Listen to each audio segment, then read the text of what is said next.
Welcome back दोस्तों। Corporate start कर रहे हैं। कॉर्पोरेट स्टार्ट करने का मतलब इसमें चैप्टर्स बहुत सारे हैं, सिलेबस वगैरह बाद में बताऊंगा। मैं पहले इजी चैप्टर से चालू कर रहा हूँ। एकदम इजी भी नहीं है, थोड़ा टफ है। थोड़ा टफ होने का मतलब इसमें छोटा क्वेश्चन भले ही होगा, लेकिन कैलकुलेशन थिंकिंग लेवल बहुत हाई रखना पड़ेगा। एक ऐसा चैप्टर है। चैप्टर का नाम है लिक्विडेशन ऑफ कंपनीज। हिंदी में बोलते हैं कंपनियों का समापन। चलो मैं यहाँ पे चैप्टर का नाम लिख रहा हूँ, लिक्विडेशन ऑफ कंपनीज। हिंदी में बोलते हैं कंपनियों का समापन।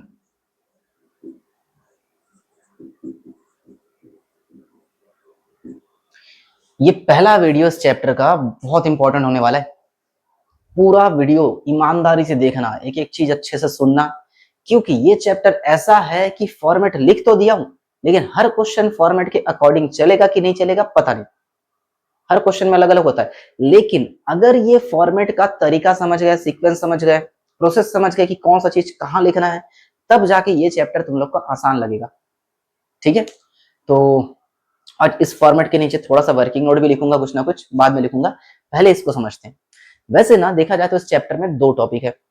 ठीक है, एक liquidation, liquidators final statement of account. Hindi में बोलते हैं समापक का अंतिम विवरण खाता। ध्यान से पढ़ो, लिक्विडेटर मतलब समापक, जैसे लिक्विडेशन मतलब समापन होता है, उसी के बारे में बोला है लिक्विडेटर, समापक का अंतिम विवरण खाता। क्वेश्चन में लिखा रहेगा, ये बनाओ करके। हिंदी पढ़ लेना, इंग्लिश पढ़ लेना, पता चल जाएगा। और एक चीज होता है रिसीवर्स रिसिप्ट पेमेंट अकाउंट। ये इस चैप्टर के आखिरी के दो क्वेश्चन मिलेगा, और ज्यादा इंपॉर्टेंट है भी नहीं, लेकिन लिक्विडेशन बहुत इंपॉर्टेंट है। ठीक है, तो इसी फॉर्मेट को पूरा अच्छे से पढ़ेंगे, क्योंकि पूरे बुक में इस चैप्टर में कम से कम 20-22 क्वेश्चन सॉल्व करना है, सब में यही काम करना है। ठीक है, तो फॉर्मेट समझना। फॉर्मेट समझने से पहले छोटा सा एक कहानी। जैसे मान के चलो मैंने एक कंपनी बनाया। ठीक है, अब कंपनी कई साल से चल रहा है, हो सकता है कंपनी को नुकसान हो रहा है या ठीक से चल नहीं पा रहा है, तो कंपनी के सारे बोर्ड ऑफ डायरेक्टर्स लोग मिलकर, शेयर होल्डर मिलकर डिसाइड किया कि कंपनी को बंद कर देना चाहिए। कंपनी जब बंद होगा तो किस टाइप का अकाउंटिंग होगा, ये इस टाइप का अकाउंटिंग होगा। ठीक है, थोड़ा सा लॉजिक लगाना। एक कंपनी में सिर्फ एक टाइप के लोग नहीं होते, बहुत सारे अलग अलग टाइप के लोग होते। जैसे इमेजिन करना, 3-4 लोग बोर्ड ऑफ डायरेक्टर्स बैठे हुए, बहुत सारे शेयर होल्डर्स बैठे हैं। शेयर होल्डर भी दो टाइप के होते, पता होगा शायद, एक equity share holder, preference share holder. Imagine ये बोर्ड ऑफ डायरेक्टर, बीओडी, इन लोग मीटिंग करते हैं, डिसीजन लेते हैं। शेयर होल्डर बैठे हैं, शेयर होल्डर भी दो टाइप के, एक प्रेफरेंस शेयर होल्डर्स और एक इक्विटी शेयर होल्डर्स। अच्छा, हम कंपनी बाहर से कुछ लोन वगैरह लेते हैं, बाहर से कुछ खरीदते हैं, तो कंपनी में क्रेडिटर्स भी होते होंगे, या लेंडर्स जो हमको उधारी दिए। ऐसे बहुत सारे लोग होते होंगे कंपनी में। इन सब लोगों का डिटेल जानना जरूरी है। इन सब लोगों का क्या काम है, कौन किसके बाद आता है, ये सब जानेंगे तो क्वेश्चन बनाना इजी होगा। ठीक है, ध्यान से सुनते जाना। कंपनी के बोर्ड ऑफ डायरेक्टर्स ने, शेयर होल्डर्स ने, सब ने मिलकर मीटिंग किया, डिसाइड किया कि कंपनी को बंद करना है। अब कंपनी बंद ऐसे ही नहीं होता कि यार ताला मार के चल दो। कंपनी जब लीगली एक्ट के हिसाब से बनता है, संविधान के हिसाब से, कानून के हिसाब से बनता है ना, तो उसको बंद भी कानून के हिसाब से किया जाएगा। और बंद करने का कुछ प्रोसीजर है। प्रोसीजर ये है कि कंपनी के board of director, share holder लोग मिलकर डिसाइड किया कि कंपनी को बंद कर देना चाहिए। ऐसे ही नहीं बंद कर सकते, कंपनी को कोर्ट में अप्लाई करना पड़ेगा। कोर्ट का मतलब होता है ट्रिब्यूनल। नाम सुने होगा कभी? कंपनियों का कोर्ट होता है एक, है ना। कोर्ट मतलब न्यायालय। ठीक है, जैसे लेबर लोग का लेबर कोर्ट होता है ना। फिर किसी कस्टमर का कंज्यूमर फोरम होता है ना। फिर एसटी एसटी का कोर्ट, अलग अलग जगह अलग अलग कोर्ट होता है। वैसे कंपनी वाले अपना जो भी है सब कुछ, जो भी डिसीजन वगैरह लेना हो, कोर्ट में जाके लेते हैं, केस वेस करना हो ट्रिब्यूनल में जाके लेते हैं। तो इमेजिन कर लो, बोर्ड ऑफ डायरेक्टर्स ये सब मिलकर डिसाइड किए कि कंपनी को बंद कर देना चाहिए। तो बोर्ड ऑफ डायरेक्टर्स एप्लीकेशन दिए ट्रिब्यूनल के पास कि कंपनी को बंद कर देना चाहिए, आप क्या बताते हो। तो ट्रिब्यूनल तो भरोसा नहीं करेगा। ट्रिब्यूनल अपना एक इंस्पेक्टर भेजेगा कंपनी में।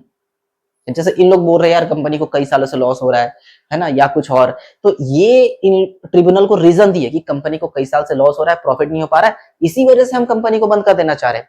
तो ट्रिब्यूनल वाले उस चीज को एनालाइज करने के लिए अपना एक इंस्पेक्टर यहां भेजेंगे इंस्पेक्टर वो पुलिस वाला नहीं, सादे कपड़े में इंस्पेक्टर टाइप का आता है, वो कंपनी के कागजात चेक करता है कि यार कंपनी सही में बंद होने के काबिल है कि नहीं, ये चेक करेगा। भाई हो सकता है इन लोग झूठ बोल रहे हो, इसलिए इन लोग पहले एप्लीकेशन दिए बंद करने का, वो वेरिफिकेशन करने के लिए कंपनी में वापस आएगा, वहां से एक बंदा आएगा, उस बंदे को बोलते हैं लिक्विडेटर, समापक। वो वापस आया कंपनी में, सब कुछ चेक वेक किया, तो उसको रीजन सही लगा कि नहीं यार कंपनी में कई साल से लॉस हो रहा है, कंपनी को बंद कर देना चाहिए, यहां तक ठीक। अब वो रीजन पता कर लिया, रीजन पता करके वापस कोर्ट गया, कोर्ट से एक अप्रूवल लेटर लेके आया कि कंपनी को बंद कर देना चाहिए। उस लेटर में लिखा रहेगा हाँ इन लोग रीजन जो दिया पूरा वैलिड है, कंपनी को बंद करने का प्रोसेस चालू करना चाहिए। तो वही बंदा वापस कंपनी में आएगा, कंपनी के लोग कुछ नहीं करेंगे, उन लोग हाथ पे हाथ धरे बैठे रहेंगे, काम करेगा वो ट्रिब्यूनल से जो बंदा आएगा जिसका नाम होता है लिक्विडेटर, हिंदी में बोलते हैं समापक। ठीक है, इमेजिन करना, अब लिक्विडेटर आया, लिक्विडेटर आके सबसे पहले क्या करेगा पता है, सारे एसेट्स को बेच देगा, सारे एसेट्स। ठीक है, अब कुछ एसेट्स, जो भी एसेट्स बेचेगा सब यहाँ पे रिसिप्ट साइड लिखेगा, और जो भी पेमेंट करना होगा उसको पेमेंट साइड लिखेगा। लेकिन हमेशा ध्यान रखना, चाहे रिसिप्ट हो चाहे पेमेंट हो, इनका सीक्वेंस उल्टा पुल्टा मत करना। पहले एसेट्स बेचेगा, है ना, देखो ध्यान से सुनना, मैं रिसिप्ट साइड ना नंबर में 2 ही नंबर लिखा हूं, ये तो चैप्टर का नाम है, इसको साइड में रखो। ठीक है, 2 ही चीज लिखा हूं, एक देखो रियलाइज्ड फ्रॉम एसेट्स लिखा है, इसको बोलते हैं संपत्तियों से वसूली, और एक लिखा हूं calls in partly paid up share, इसको बोलते हैं अंशतः चुकता अंशों से याचना, अंशतः चुकता अंशों से याचना। वैसे ये वाला चीज हर क्वेश्चन में नहीं होता, ये वाला चीज होता है। फिर से एक बार, लिक्विडेटर आया, सबसे पहले वो एसेट्स बेचेगा सारा। ठीक है, अच्छा कंपनी के पास कैश अकाउंट होगा, बैंक बैलेंस होगा थोड़ा बहुत। ठीक है, अगर क्वेश्चन में कैश अकाउंट बैंक बैलेंस कुछ भी दिया है उसको सबसे पहले लिख दो कैश और बैंक के नाम से, सीधा, टेंशन वाली बात नहीं है, उसको सीधा आउटर में लिख देना। रियलाइज फ्रॉम एसेट्स मतलब संपत्तियों से वसूली, उसके अंदर सबसे पहले कैश और बैंक, लगभग हर क्वेश्चन में कैश और बैंक है, तो सबसे पहले ढूंढना, उसको लिख देना। ठीक है, अच्छा उसके बाद जितने भी एसेट्स बेचा है, बेच के पैसा वसूल करेगा, उसको यहां लिखते जाएगा। लेकिन देखो मैं यहां लिखा हूं 2 टाइप का चीज, एक सिक्योर्ड एसेट्स लिखा हूं, उसका पैसा अंदर लिखा हूं, और कुछ माइनस किया हूं, ये माइनस जो किया उसके बारे में बाद में बताऊंगा, और कुछ अदर एसेट्स भी लिख दिया जिसका अमाउंट बाहर है, गौर से देखना। ठीक है, चाहे सिक्योर्ड एसेट्स हो चाहे कोई भी अदर एसेट्स हो, कोई भी एसेट्स बेचे हैं भाई, वो लिक्विडेटर आया सारे एसेट्स बेच दिया, कोई भी हो, सिक्योर्ड एसेट्स हो फालतू के एसेट्स हो, सब बेच दिया, बेच के पैसा आया, पैसा आया तो कहां लिखना है हमको, रिसिप्ट साइड ना, और रिसिप्ट साइड संपत्तियों को बेच के पैसा आया तो संपत्तियों से वसूली हुआ ना, तो इसी रियलाइज फ्रॉम एसेट्स के हेडिंग के नीचे आएगा ये। ठीक है, अब इसको प्रेजेंट करने का भी कई कई तरीका होता है, उसको बाद में बताऊंगा। और ये सिक्योर्ड क्रेडिटर क्या है इसको मार्क करके रखना, इसको लास्ट में समझाऊंगा। सिक्योर्ड क्रेडिटर क्या होता है, हिंदी में बोलते हैं सुरक्षित लेनदार, सुरक्षित लेनदार। ठीक है, जो भी है सिक्योर्ड क्रेडिटर पेंडिंग रखना, जो भी एसेट्स वगैरह बिकेगा यहां लिख देंगे। ठीक है, बाद में बताऊंगा। उसके बाद calls in partly paid up share, अंशतः चुकता अंशों पर याचना। अच्छा कभी कभी ऐसा होता है, जैसे मान के चलो कोई कंपनी के शेयर से, शेयर का फेस वैल्यू 100 था, एप्लीकेशन मंगवाए, अलॉटमेंट मंगवाए, फर्स्ट कॉल मंगवाए, सेकंड कॉल का पैसा मंगवाया नहीं गया, 20 रुपए बाकी था सेकंड कॉल का पैसा। अगर क्वेश्चन में ऐसा बोला है कि सेकंड कॉल का पैसा अभी मांगो, कंपनी जब बंद हो रहा है तब मांगो, मांगने बोलेगा तो यहाँ आएगा calls in partly paid up share के नीचे। ठीक है, अगर मांगने बोला है तो जबरदस्ती मत लिखना। मान के चलो क्वेश्चन में इंफॉर्मेशन दिया है कि कंपनी के पास 5000 शेयर है, 10 रुपए का फेस वैल्यू था, 8 रुपए पेड अप था, बस इतना इंफॉर्मेशन दिया है, ये नहीं लिखा है कि पैसा मांगो करके। ठीक है, तो सिर्फ ये सब आएगा ही नहीं। फिर अगर क्वेश्चन में ऐसा लिखा है कि यार कंपनी के पास 5000 शेयर थे, 10 रुपए का फेस वैल्यू था, 8 रुपए पेड अप था, और 2 रुपए जो बाकी था उसको मांगा गया, अगर ये लाइन लिखा है कि जितना बाकी अमाउंट है उसको मांगा गया, तो he calls in partly paid up share आएगा। ठीक है, तो calls in partly paid up share her question में वैसे भी नहीं है। रियलाइज फ्रॉम एसेट्स तो हर क्वेश्चन में होगा, क्योंकि कंपनी बिना एसेट्स के तो होता ही नहीं है, तो कंपनी में एसेट्स होंगे, बेचेंगे तो पक्का ये चीज आएगा। और ये वाला चीज किसी किसी क्वेश्चन में आएगा, किसी किसी क्वेश्चन में नहीं आएगा। मुश्किल से 2 या 3 क्वेश्चन है जिसमें calls in partly paid up share होगा। ठीक है, बाद में सोचेंगे। चलो, रियलाइज फ्रॉम एसेट्स हर क्वेश्चन में होगा। अच्छा क्वेश्चन में जैसे मान के चलो कंपनी के पास मशीन है, फर्नीचर है, बिल्डिंग है, इन्वेस्टमेंट वगैरह बहुत कुछ है, गुडविल वगैरह बहुत कुछ है, जितने भी एसेट्स है सबको बेचेगा, सबको यहाँ नीचे नीचे नाम लिख देना और अमाउंट बाहर लिख देना। ठीक है, या अमाउंट को अंदर लिख के जोड़ के फिर बाहर लिखना, जैसा भी प्रेजेंट करो तुम्हारी मर्जी। कभी कभी कुछ क्वेश्चन में बोलता है सारे एसेट्स को एक बार में बेच दिया, 5 लाख में बेच दिया, तो अपन यहाँ डायरेक्ट लिख देंगे all assets amount direct 5 lakh. ठीक है, पहले हेडिंग के अंदर वाला समझ में आ गया, बस ये सिक्योर्ड क्रेडिटर बाद में समझाऊंगा। ठीक है, calls in partly paid share के अंदर अगर किसी शेयर का पैसा बाकी है और क्वेश्चन में बोला है शेयर का पैसा मांगो, तो ये वाला आएगा। और उसमें भी ऐसा हो सकता है किसी ने पैसा ना दिया हो, पैसा नहीं मिला है, तो कॉल्स इन एरियर्स के नाम से माइनस कर देंगे। ठीक है, वीडियो थोड़ा लंबा होने वाला है, पूरा फॉर्मेट समझाऊंगा, पहला क्वेश्चन पढ़ूंगा उसको भी समझाऊंगा, तो थोड़ा धीरज रखो और ध्यान से सुनो, एक्टिव रहो, क्योंकि अभी नहीं समझोगे तो शायद इस चैप्टर में कुछ भी समझ नहीं आएगा। ठीक है, तो रिसिप्ट साइड का मेरे हिसाब से सब कुछ हो गया। ये कॉल्स इन एरियर्स अगर किसी क्वेश्चन में होगा तो देखा जाएगा। भाई कॉल्स इन एरियर्स तभी होगा जब calls in partly paid share के बारे में मांगने बोलेगा, तो मांगने नहीं बोलेगा तो कॉल्स इन एरियर्स कहां से आएगा। ठीक है, तो इसके बारे में ज्यादा मत सोचो, जब किसी क्वेश्चन में आएगा तो इसको अच्छे से समझा दूंगा। ये वाला चीज हर क्वेश्चन में होता है, तो इसको दिमाग में रखना कि सारे एसेट्स को बेचेंगे, पैसा वैसा जो भी आया रिसिप्ट साइड लिख देंगे, कैश बैंक जो भी है उसको भी रिसिप्ट साइड लिख देंगे। कंफर्म? चलो, रिसिप्ट साइड लिखने के बाद टोटल कर लेना। ठीक है, अब जाएंगे पेमेंट साइड, और पेमेंट साइड मैंने 7 पॉइंट लिखे हैं, देख रहा 7 पॉइंट। ये फॉर्मेट है ना, इसको इज्जत से नोट कर लेना, उल्टा पुल्टा मत करना। इस चैप्टर का अगर एग्जाम में थ्योरी भी आता है ना, तो यही फॉर्मेट एक्सप्लेन करने बोलेगा। फॉर्मेट, पहला पॉइंट डालो, इसके बारे में 4-5 लाइन थ्योरी लिखो, दूसरा पॉइंट डालो, पहले ये फॉर्मेट बनाओ फिर उसका थ्योरी लिखो, वो अलग चीज होता है। लेकिन प्रैक्टिकल समझो पहले। प्रैक्टिकल समझने के लिए सबसे पहला है लिक्विडेशन एक्सपेंस, इसको हिंदी में बोलते हैं समापन व्यय। समापन व्यय, विघटन व्यय, कानूनी व्यय, ऐसे ऐसे कुछ कुछ नाम दिए होंगे। तो खर्चा जितना भी अमाउंट दिया हुआ है उसको सबसे पहले लिक्विडेशन एक्सपेंस में लिख देना। ये हर क्वेश्चन में होता है। ठीक है, बस पढ़ के ढूंढना पड़ता है। डन, लिक्विडेशन एक्सपेंस हर क्वेश्चन में होगा। हाँ, पूरे इस अकाउंट का, liquidators final statement of account का सबसे टफ चीज है ये लिक्विडेटर्स रेमुनरेशन, समापक का पारिश्रमिक। जरा सोचो, कोर्ट से जो इंस्पेक्टर आया था वो सारे एसेट्स बेच रहा है, अब सबको पेमेंट करेगा बारी बारी से, इतना सारा मेहनत करेगा, फ्री में थोड़ी करेगा यार, कुछ ना कुछ तो पैसा लेगा। तो उसको जितना पैसा कंपनी की तरफ से लेना है उसको बोलेंगे रेमुनरेशन। लिक्विडेटर का रेमुनरेशन, समापक का पारिश्रमिक, वो अपने मेहनत का पैसा मांग रहा है। अब रेमुनरेशन ना क्वेश्चन में डिफाइन नहीं होता, हर क्वेश्चन में अलग अलग बोलता है। किसी क्वेश्चन में बोलेगा यार एसेट से जितना वसूल हुआ उसका 2% लगा दो, किसी क्वेश्चन में बोलेगा प्रेफरेंस शेयर होल्डर को जितना देंगे उसका 1% लगा दो, किसी क्वेश्चन में बोलेगा डिवेंचर वाला को जितना होगा उसका कुछ भी बोल सकता है। इसको मैं डिफाइन नहीं कर सकता, हर क्वेश्चन में अलग ही बोलेगा कुछ ना कुछ। 1-2 क्वेश्चन है जिसमें डायरेक्ट अमाउंट दे दिया, रेमुनरेशन इतना दिए, अच्छी बात है, डायरेक्ट छाप देंगे। ठीक है, कुछ क्वेश्चन ऐसे हैं जिसमें 2-3 अलग अलग परसेंट बोल देगा, बोलेगा डिवेंचर वाला को जितना देंगे उसका 1% भी दो, अनसिक्योर्ड को जितना देंगे उसका 2% दो, है ना, एसेट से जितना वसूल हुआ उसका 1% दो। इसीलिए मैं नीचे यहाँ पे ब्रैकेट में 3 ठोक प्लस प्लस करके लिखा है। मैक्सिमम 3 ठोक ही हो सकता है, ऐसा कोई रूल नहीं है, 4 भी हो सकता है, 5 भी हो सकता है, लेकिन बुक में जितने क्वेश्चन दिखाऊं उसमें मैक्सिमम 3 रेमुनरेशन है। किसी क्वेश्चन में 1 है, किसी में 2 है, किसी में 3 है, तो इसलिए मैं मैक्सिमम ब्रैकेट में ऐसा क्रॉस क्रॉस करके 3 ठोक अमाउंट का जगह रखा हूं। तुम लोग क्वेश्चन बनाओगे तो ऐसा करना। ठीक है, चलो इसको भी बाद में समझेंगे, और ये अभी समझ में आएगा भी नहीं, ये समझेंगे तभी जब क्वेश्चन सॉल्व करेंगे। ठीक है, बाद में देखा जाएगा। अगला है प्रेफरेंशियल क्रेडिटर, हिंदी में बोलते हैं पूर्वाधिकारी लेनदार। क्रेडिटर लिखा ना, क्रेडिटर को तो लेनदार ही कहते हैं। यहां भी एक क्रेडिटर था, देखो सिक्योर्ड क्रेडिटर। इस क्रेडिटर को मैंने पेंडिंग छोड़ा था, बोला था बाद में समझाऊंगा, तो फिर इसको भी फिलहाल के लिए पेंडिंग छोड़ रहा हूं।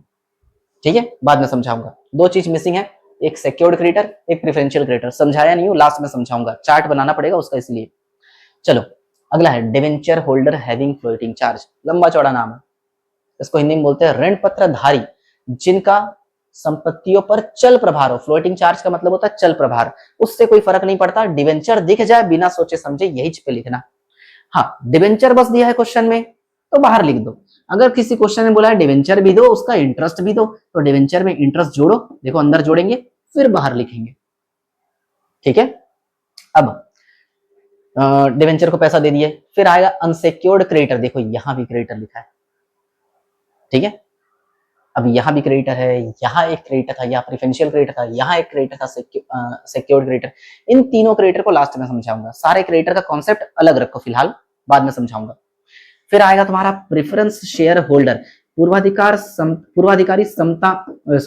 अंशधारी, पूर्वाधिकार अंशधारी, सॉरी, है ना। अगर इनको पूंजी का पैसा वापस करना है तो यहां लिख देंगे पैसा। कभी कभी किसी किसी क्वेश्चन में बोलता है कि पूंजी भी दो, साथ में उनका 1-2 साल का लाभांश भी दो, लिखा रहेगा तो लाभांश लगाएंगे। लाभांश को डिविडेंड कहते हैं, ठीक है।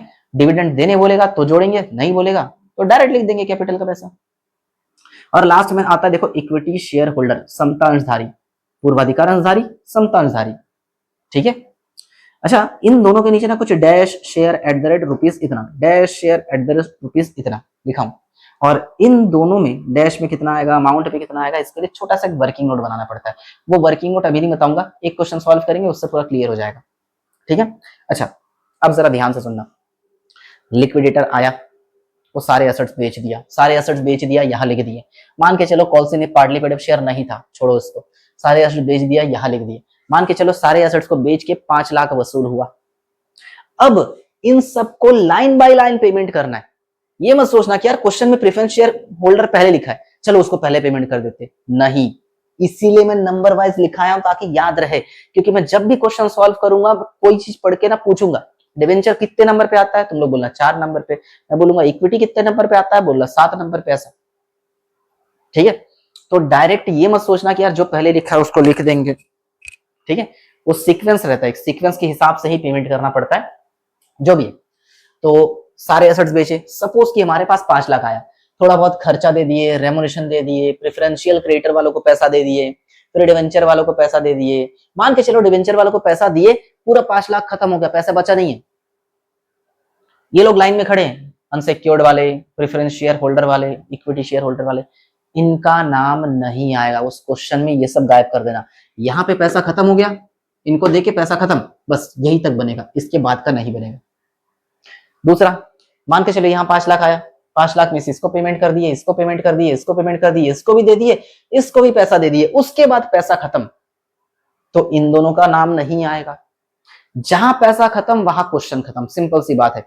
हम पैसों का बंटवारा कर रहे हैं, पहले संपत्ति बेचकर पैसा मंगवाए सबसे, मतलब पैसा वसूल किए, उन पैसों को सबको बांट रहे, सब लाइन में लगे। मान के चलो जैसे लिक्विडेशन एक्सपेंस, भाई तू लिक्विडेशन एक्सपेंस नंबर 1 तू लेके घर जा, रेमोनेशन भाई तू पैसा लेके घर जा, प्रेफरेंशियल क्रेडिटर तू पैसा लेके घर जा, डिवेंचर होल्डर तू भी पैसा लेके घर जा, अनसिक्योर्ड आया उसको भी पैसा देके भेज दिए, फिर पैसा खत्म हो गया, ये लोग लाइन पे खड़े थे, इनको पैसा नहीं मिलेगा, लिखना भी मत, और लिखना चाहो तो नील कर देना। मतलब जहां पैसा खत्म होगा वहां क्वेश्चन खत्म होगा, टेंशन वाली बात बिल्कुल नहीं है। एक काम करता हूं, समझ तभी आएगा। अच्छा, मैं क्रेडिटर का कुछ फॉर्मेट समझाने वाला ना, चलो यहां ध्यान से देखते जाना। क्रेडिटर हिंदी में क्या बोलते हैं इसको, लेनदार। मैं लिख नहीं रहा हूं, बस बता रहा हूं, लेनदार। क्रेडिटर को देखा जाए तो हम लोग 2 पार्ट में बांट सकते हैं, ठीक है। इस चार्ट, ऐसा ही चार्ट क्यों बना रहे हैं बाद में बताऊंगा, बस इतना जानो कि क्रेडिटर को 2 पार्ट में बांटा जाता है, और 2 पार्ट होता है ये, एक सिक्योर्ड और एक अनसिक्योर्ड, और एक है प्रेफरेंशियल, उसको बाद में लिखूंगा, ठीक है। एक होता है सिक्योर्ड क्रेडिटर और एक होता है अनसिक्योर्ड क्रेडिटर। इसको बोलते हैं सुरक्षित लेनदार और इसको बोलते हैं असुरक्षित लेनदार, चलेगा। फिर इस अनसिक्योर्ड को भी 2 पार्ट में बांटूंगा, एक होगा प्रेफरेंशियल क्रेडिटर और खुद एक अनसिक्योर्ड होगा, ठीक है। मतलब अनसिक्योर्ड के 2 पार्ट, प्रेफरेंशियल अलग होता है, अनसिक्योर्ड अलग होता है, और सिक्योर्ड तो सिक्योर्ड होता है। इमेजिन करना, क्रेडिटर मतलब वो लोग जो हमसे पैसा लेंगे, सिक्योर्ड क्रेडिटर मतलब वो लोग जिसको अपन कुछ गिरवी रख के लोन वोन लिए थे, अब पैसा मांगने आ रहे। जैसे ये मान के चलो मैंने बैंक से लोन लिया था, तो बैंक से लोन लिया था, अभी चुकाऊंगा ना, मतलब वो पैसा मांगने आएगा बैंक वाला, तो मुझसे लेने आएगा पैसा, लेनदार मेरा, समझ रहे हो। तो बैंक वाला मेरा लेनदार, लेकिन बैंक वाले ऐसे ही थोड़ी लोन दे देते हैं, कुछ ना कुछ गिरवी मांगते हैं। मान के चलो मैंने संपत्ति, फर्नीचर या मशीन, कुछ ना कुछ गिरवी रख के लोन लिया था, तो अगर कुछ चीज गिरवी रख के लोन लिया है तो उसको बोलते हैं सिक्योर्ड क्रेडिटर। इसको ऐसे लिख देता हूं, गिरवी वाला उधारी, गिरवी वाला उधारी, समझने के लिए लिख दिया। सिक्योर्ड क्रेडिटर मतलब ऐसा क्रेडिटर जो अपन लोन वोन लिए थे, उधारी लिए थे, लेकिन कुछ गिरवी रखकर। तो जो संपत्ति को अपन गिरवी रखे है उस संपत्ति को बोलते हैं सिक्योर्ड एसेट्स, सुरक्षित संपत्ति, उसमें से क्रेडिटर का पैसा माइनस करना पड़ता है, सिक्योर्ड क्रेडिटर का। क्वेश्चन में ढूंढना पड़ता है, ये चीज लिखा रहता है, बस थोड़ा पढ़ के समझने वाली बात आ जाती है, ठीक है। क्रेडिटर के दो पार्ट है, सिक्योर्ड अनसिक्योर्ड। सिक्योर्ड का मतलब ऐसा क्रेडिटर जो किसी एसेट्स पे गिरवी हो, इसीलिए एसेट्स में से क्रेडिटर को माइनस करना पड़ता है। ठीक है, चलो उसके बाद दूसरा क्रेडिटर अनसिक्योर्ड, इसको डिफाइन करने की जरूरत नहीं है, इसका जस्ट उल्टा, ऐसा क्रेडिटर जो कहीं पर गिरवी ना हो, किसी चीज पे गिरवी ना हो।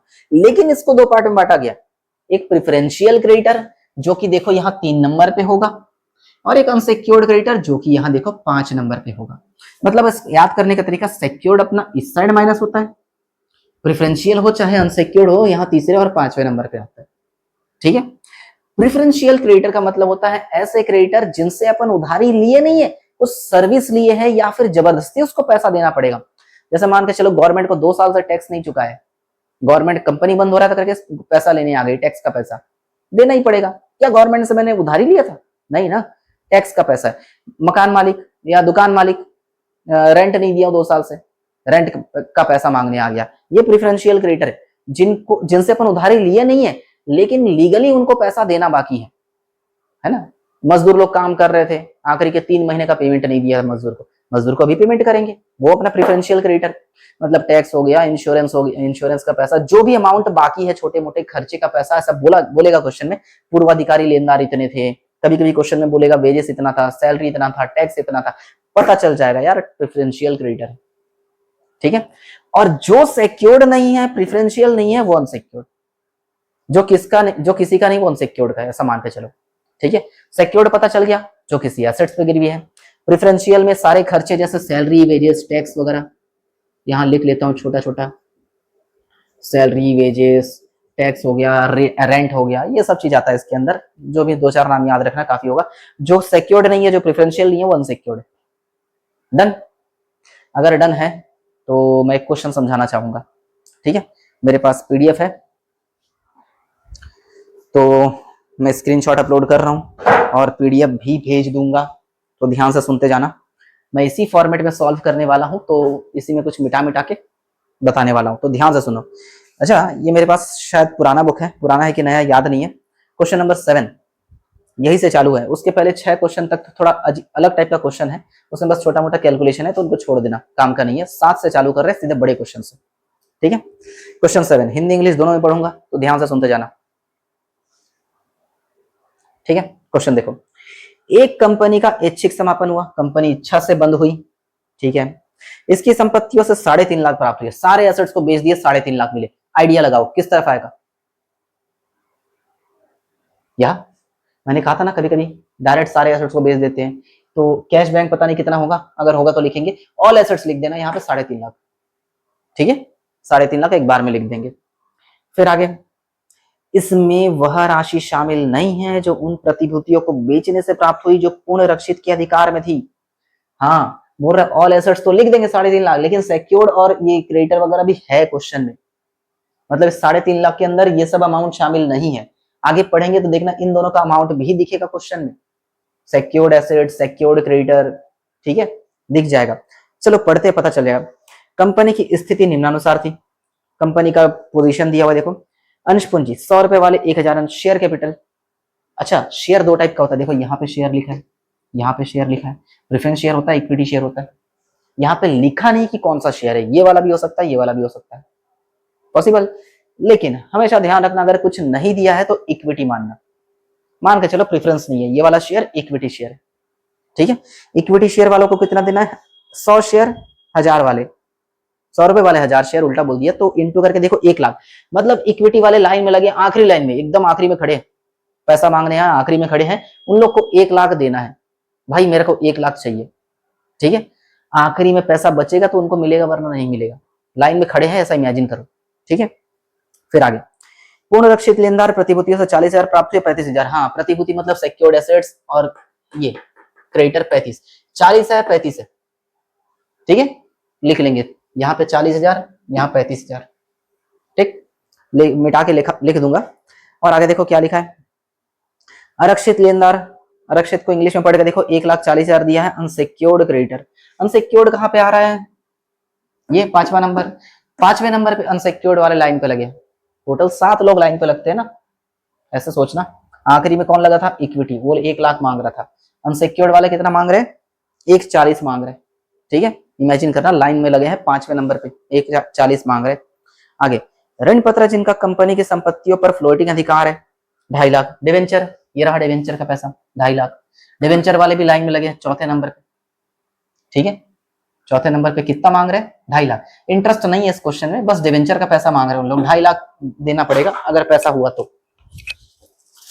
1 मिनट है ना, चलो उसके बाद कहा गया, समापन में 5,000 लिक्विडेशन एक्सपेंस, ये वाला 5,000 है, ठीक। 5,000 सबसे पहले लाइन पे वही लगा है 5,000 वाला। उसके बाद समापक का पारिश्रमिक 7,500। लिक्विडेटर्स रेमुनरेशन कितना दिया है? 7,500। मतलब पहले लाइन वाले कितना मांग रहे हैं? 5,000। रेमुनरेशन कितना मांग रहे हैं? 7,500। प्रेफरेंशियल क्रेडिट तो अब तक दिखा नहीं। डिवेंचर वाले 2.5 लाख मांग रहे हैं, अनसिक्योर्ड वाले 1,40 मांग रहे हैं, ये वाला है नहीं क्वेश्चन में, तो उसके बाद ये लाइन में लगे 1 लाख मांग रहे हैं। सब कुछ ना कुछ पैसा मांग रहे हैं, ठीक है। और आगे देखो, बस और कुछ नहीं बोला है, ठीक है। चलो, जितना चीज इंफॉर्मेशन क्वेश्चन में आना चाहिए सिर्फ उतना लिखेंगे, बाकी छोड़ देंगे, ठीक है। Calls in partly paid up share नहीं, हटा दिया मैंने, ठीक है। ये वाला भी मिटा देता हूँ, यहाँ वाला मिटा देता हूँ। कैश बैंक नहीं है, कैश बैंक दिखा क्वेश्चन में? नहीं ना, तो छोड़ दो, जो चीज नहीं है उसको छोड़ देंगे। रेमुनरेशन के अंदर जो क्रॉस किया था उसको छोड़ दिए। प्रेफरेंशियल क्रेडिटर नहीं है हमारे पास क्वेश्चन में, इसको छोड़ देना, जो नहीं है छोड़ दो। इंटरेस्ट नहीं है क्वेश्चन में, इंटरेस्ट छोड़ देना। अनसिक्योर्ड है, प्रेफरेंस शेयर होल्डर भी नहीं है, प्रेफरेंस शेयर होल्डर पूरा मिटा दिया मैंने, ठीक है। चलो बाद में सोचेंगे, ठीक है। अच्छा, सबसे पहले काम करते, ऑल एसेट्स लिख देते। क्वेश्चन देख के बताओ, सारे संपत्ति को बेचने से कितना मिला? शायद 3.5 लाख था क्या? सारे संपत्तियों को बेचा, 3.5 लाख मिला, ठीक है। अच्छा, सिक्योर्ड एसेट्स से 40,000 आया था, लेकिन उसका क्रेडिटर कितना था? 35, यानी इनसे पैसा बच गया हमारे पास 5,000। मतलब जो एसेट्स गिरवी रखे थे, उस गिरवी वाले एसेट्स को बेचे हैं 40 में, और जिनके पास गिरवी रखे थे उन लोग उसमें से 35,000 लेके चल दिए, तो हमारे पास पैसा कितना बचा? 5,000, ठीक है। अब देखो, 3.5 लाख और 5,000, यानी हमारे जेब में टोटल 3,55,000 आ गया। हमारे नहीं, वो लिक्विडेटर के जेब में। इमेजिन करो तुम लोग लिक्विडेटर हो, तुम्हारे जेब में 3,55,000 है, बड़ा अमाउंट है, 3,55,000 तुम्हारे जेब में। अब सब लोग तुमसे पैसा मांग रहे हैं, सबको पेमेंट करना है। सबसे पहले लिक्विडेशन एक्सपेंस वालों को पेमेंट करेंगे। कितना पेमेंट करना है यार इसको? क्वेश्चन देखो, मेरे को ढूंढ के नहीं मिल रहा है, मैं एक लाइन छोड़ दिया था क्या? अरे यार, प्रेफरेंशियल क्रेडिटर था 6,000, मैं अभी देख रहा हूं किसी लाइन में है, देखो प्रेफरेंशियल क्रेडिटर है, पढ़ के दिखा दूंगा। प्रेफरेंशियल क्रेडिटर जो भी है, पहले लिक्विडेशन एक्सपेंस बताओ कितना है? आखिरी लाइन पढ़ो, देखो 5,000 दिख जाएगा। रेमुनरेशन भी है, पढ़ के देखो 7,500। अच्छा, मैंने कहा था जहां पैसा खत्म वहां क्वेश्चन खत्म। कैलकुलेटर पकड़ के बैठो, ठीक है, काम आने वाला है। कैलकुलेटर में पहले तुम्हारे पास 3,55,000 है, टाइप करके बैठो। 3,55,000 है तुम्हारे पास, टाइप कर लिया। अब इसमें से पहले 5,000 दे दिए, माइनस कर दो। 7,500 दे दिए, माइनस कर दो। अब प्रेफरेंशियल क्रेडिटर को पैसा देना, देखो क्वेश्चन में है प्रेफरेंशियल क्रेडिटर 6,000 होगा, देखा? इसको भी 6,000 दे दो, मतलब 6,000 माइनस करो, कितना आ रहा है देखो तो। पहले 3,55,000 था हमारे पास, जिसमें से 5,000 दे दिए एक्सपेंस वाला, रेमुनेशन 7,500, प्रेफरेंशियल वालों को 6,000 दे दिए, अभी भी 3,36,500 कुछ बचा है, आ रहा है ना इतना, ठीक है। डिवेंचर वालों को कितना देना है? डिवेंचर के नीचे अगर डिवेंचर इंटरेस्ट दोनों है तो नीचे वाला लिखना, वरना डिवेंचर का पैसा डायरेक्ट लिख देना। इनको 2.5 लाख देना है, क्या हमारे पास 2.5 लाख है ना? अभी तो 3,36,000 बहुत पैसा है, ठीक है, ये सब हटाते। 2.5 लाख देना है, 2.5 लाख दे दिए, ये लाइन वाइन खींचने की जरूरत नहीं है, अगर नीचे कुछ लिखते हो तो लाइन खींचा करो। 2.5 लाख दे दिए। फिर आता है अनसिक्योर्ड की बारी, ये लोग कितना मांग रहे थे? 1,40,000 क्वेश्चन में है, देख लो। अच्छा, 3,36,500 बचा था, 2.5 लाख इसको दे दिए, अभी भी हमारे पास 86,500 बचा है, सिर्फ 86,500। क्या इतना पैसा इनको तो 1 लाख देना था, लेकिन पैसे ही नहीं है, तो जितना बचा है इनके लिए उतना दे दो। कितना? 86,500। फिर बेचारे ये इक्विटी वाले, इनको पैसा ही नहीं मिलेगा, पैसा खत्म हो चुका, इनको भी पूरा पैसा दे नहीं पाए, लेकिन जितना मिला उन लोग खुश है, चले गए। पैसा ही खत्म हो गया, कहां से आएगा? आसमान से थोड़ी टपकेगा पैसा। हमारे पास 3,55 था, पहले इसको दे दिए, फिर इसको दे दिए, फिर इसको दे दिए, ये बड़ा अमाउंट लेके चला गया 2.5 लाख, इसकी बारी थी तो उसके बाद पैसे बचे नहीं, हमारे पास 86,500 बचा, लेकिन इसको देना चाहिए था 1,40,000। बेचारा थोड़ा ना खुश हो गया, लेकिन कुछ तो मिला, ये तो और दुखी होके चला गया, कुछ नहीं मिला इसको। तो ये जब नहीं है तो इसको हटा दो, ठीक है, और टोटल करके बंद, वही 3,55,000 और ये क्वेश्चन सॉल्व। बहुत छोटा लगा, छोटा क्वेश्चन पहला है ना, ठीक है। वीडियो काफी लंबा हो रहा है, तो अगला क्वेश्चन अगले वीडियो में समझाऊंगा, इसको इज्जत से नोट कर लो, ठीक है। पहले क्वेश्चन का सॉल्यूशन बस इतना ही है, ये क्वेश्चन नंबर फर्स्ट है, ठीक है, इतना ही सॉल्यूशन है। यहाँ एक चीज लिखना है, यहाँ 5 चीज लिखना है, एक एक लाइन छोड़ के लिखना ताकि साफ सुथरा दिखे, ठीक है, कचरा मत करना। डन, इतना नोट कर लो, फिर अगले वीडियो में मिलेंगे।